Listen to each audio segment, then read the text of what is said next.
Welcome to Samba Samba. Enjoy the video. Start by identifying the 2015 Acura Rdx Smart Key fob, which uses a single CR2032 battery. Remove the mechanical key first. Inspect the plastic housing seam, the small release slot near the key ring, and the thin cover that secures the coin cell. Lay the fob on a clean flat surface with good light and use a small flathead screwdriver or a fingernail to open the seam carefully, avoiding force that could break the plastic clips or damage the internal circuit board. After opening the fob, note the battery orientation before removal.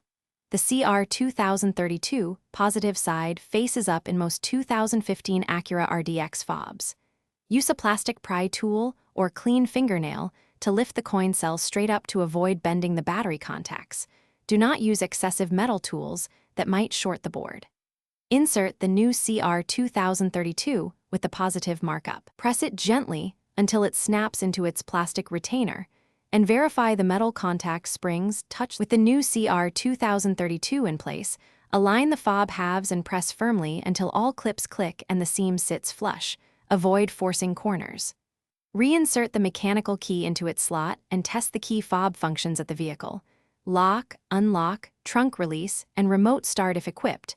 The fob should work within approximately 3 meters of the car.